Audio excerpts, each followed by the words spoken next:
Today we're going to make this deck box out of an empty case of Magic the Gathering boosters. Stick around and see how it's done.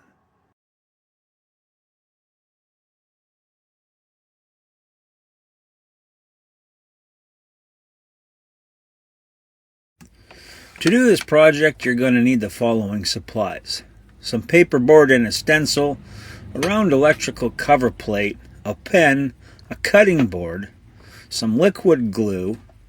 You're also going to need a utility knife and a pair of scissors. And to help out, you're going to have a ruler and a scrub brush, and optionally some clamps and pieces of plywood. That should be enough to get you started.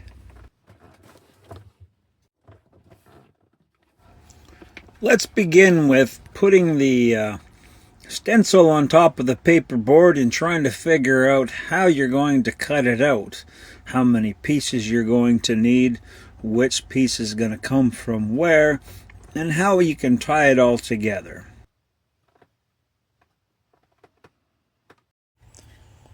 As soon as you've figured out how you're going to create this deck box, consider drawing it out, separating all of the different pieces like I've done in this diagram here, and showing where all of your glue flaps are going to be.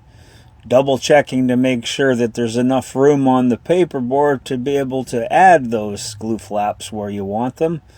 And then look it all over and make sure that everything is going to be able to glue up together properly to make your box. Before I start tracing, let me explain what is about to happen here. This is the stencil I am using to create the deck box. This is what it looks like with everything removed. There are 11 different sections that make up this deck box. That means that there can be up to 11 different pieces of paperboard used to make one up. Potentially more if you add in extra glue flaps as their own pieces. But that's a conversation for another time. I'm about to trace out sections 6, 7, 8, 10, and 11 as one piece of paperboard. Watch how I do it, understanding that I still need to join 3 more pieces to it, and I need to cut it out. So I need reference points to know where to draw some of the lines, to know where to make some of the cuts. When I made up this drawing showing the different components of this build, I decided where all of my glue flaps would be. There are none on this piece. You want to think about what you need to trace when making this box in sections, because in this instance I am not tracing the entire left side, so there will be no left line to draw. So how do I know where to cut? This means tracing the tiny little nub at the top left as a reference point for when the time comes. The top section was already cut before I started, so I can't do much with it other than add in the little nub up there as well. That should be enough to help me cut it out.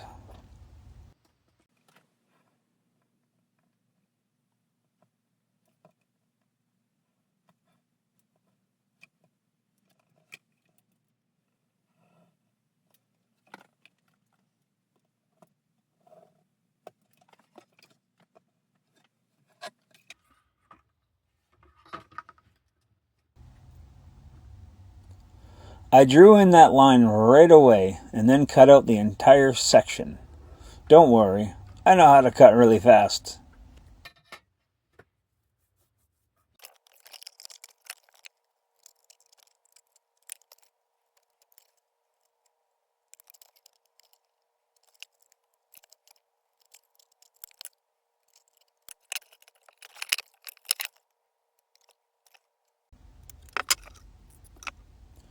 Next, using my utility knife, I cut out any tiny little pieces that my scissors missed, just so I can get it ready for creasing.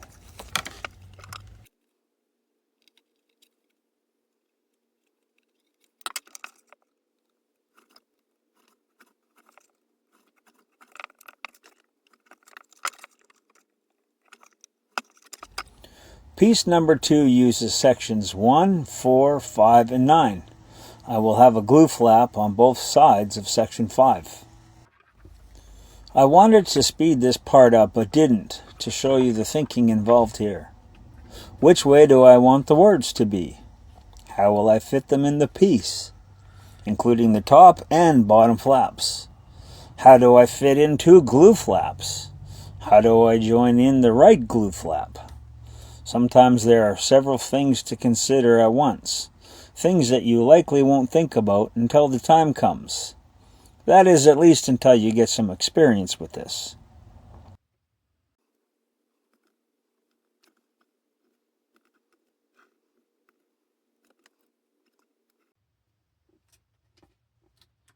Using the little triangles, I mark where the right glue flap goes and then connect them to the main piece with my ruler.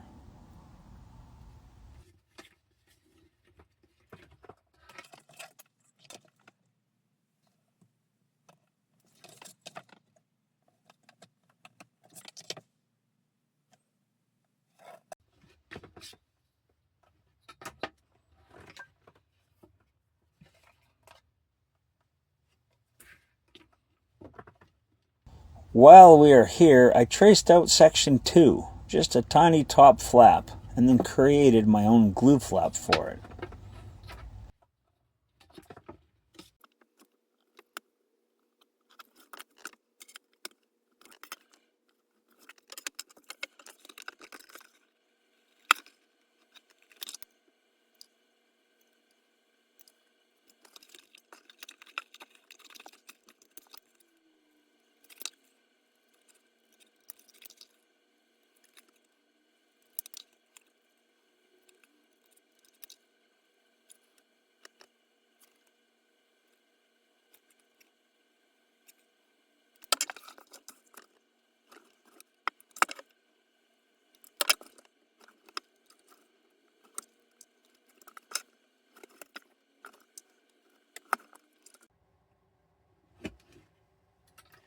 The last piece to build is section 3.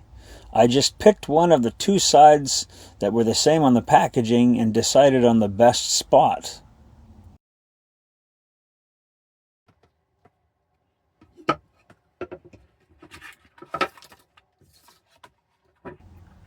Notice how I placed the stencil on the lettering? This is because I wanted the words facing me when opening up the finished box. I forgot to do this with the last box that I made. Can you see the difference for yourself?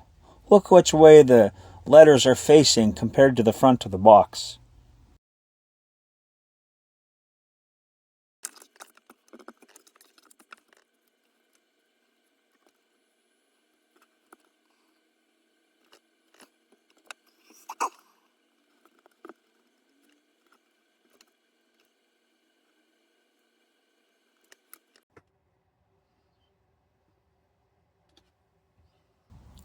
Once again, using the little triangles, I gave this one a glue flap as well. Finished off with my ruler and then cut it out.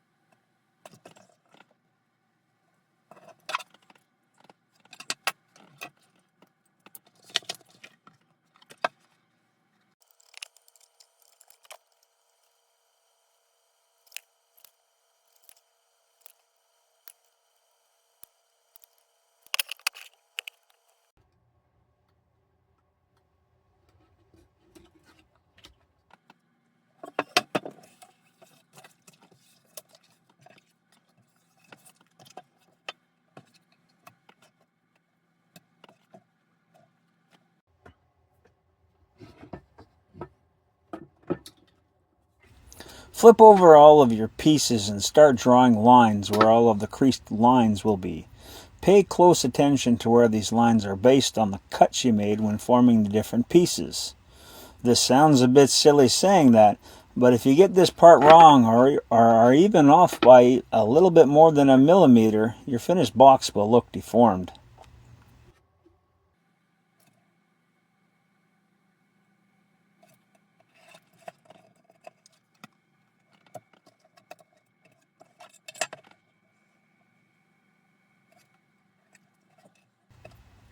If you are unsure of where to add a crease line, look at the thickened gray lines on your stencil for guidance.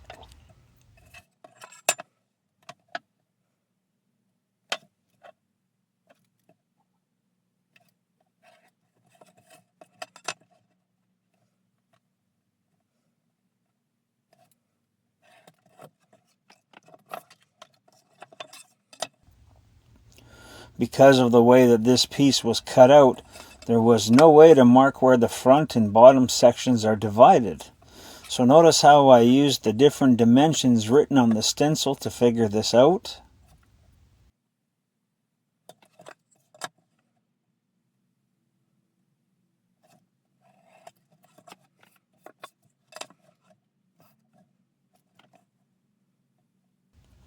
If you don't want to see the lines in your finished box, try using a pencil instead.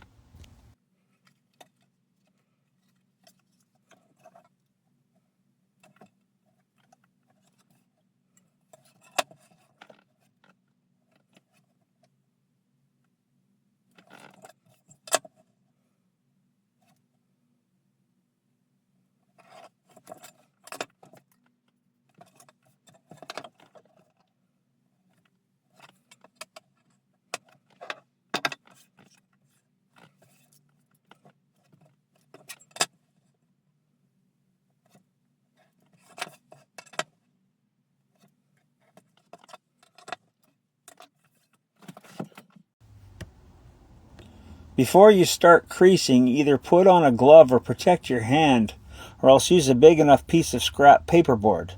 Put it in between your hand and the rounded electrical cover plate. You will start rolling it along all of the lines you've just created. The harder you push, the better the crease is, and the sharper the lines on your deck box will look when it's finished. I literally push as hard as I can when doing this part of the process. Remember to use a cutting board for this to prevent any damage to your working surface.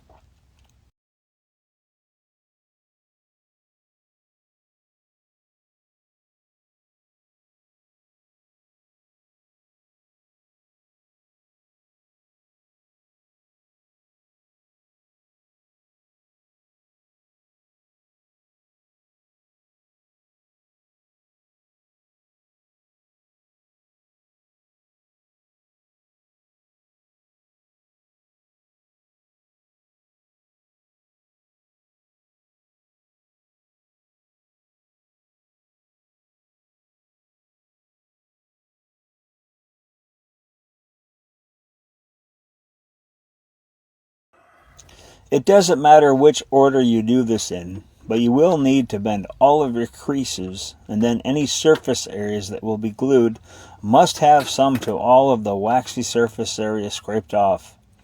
This offers the glue a better surface to adhere to. I either use a scrap piece of paperboard with a straight edge on it, or else my ruler to protect the parts of the box that I don't want scratched. I also use the round electrical cover plate when doing the bottom flaps. The waxy surface on this paperboard was much more difficult to remove than the same on food or drink packaging in the past.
When you have multiple pieces like this to glue together, just pick any two and get started. Take your time with this. Don't use too much glue, but make sure to cover the entire surface areas, especially the corners. Once you join them together, you don't have a whole bunch of time before the glue starts setting in place. So quickly line up all ends and edges the best you can. Keep everything as flush as possible, otherwise your completed box will look distorted and may not hold cards or close properly. If you use too much glue, you risk making a mess, getting it on your fingers and consequently all over the box. So have a rag, paper towel, your cutting board, or some scrap paperboard nearby for wiping on. If your piece is even 1 millimeter out of alignment, you will notice it once you are finished. So take your time and get this just right. Make sure that the corners of the glue flaps are also glued flat to the other piece. Otherwise they will be noticeable when you are finished. This is where using the clamps and pieces of wood can be helpful, holding everything in place.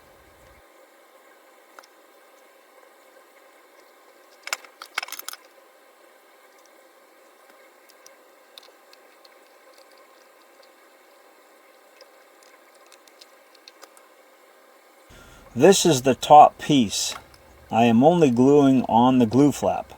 Notice how once in place I push the box down on the cutting board to hopefully keep the crease flush with the top of the box. Next I put small pieces of wood inside with the scraper and twist it just enough to keep that pressure across the entire glue flap while the glue sets. Then I am ready to repeat this process with the bottom side.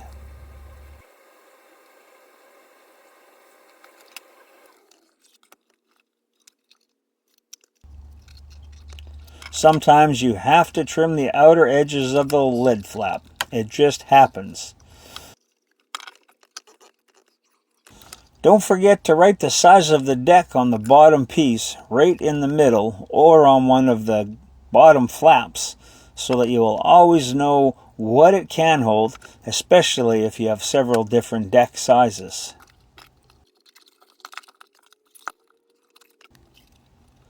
I have found that once in place, the glue only needs a few minutes setting time before moving on, but you can decide how long you wish to wait.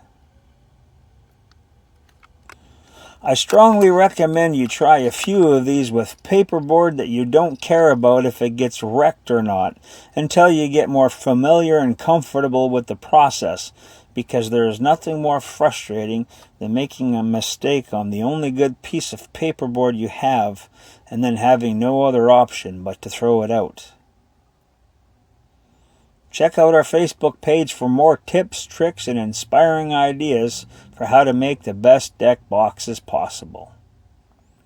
Thanks for watching.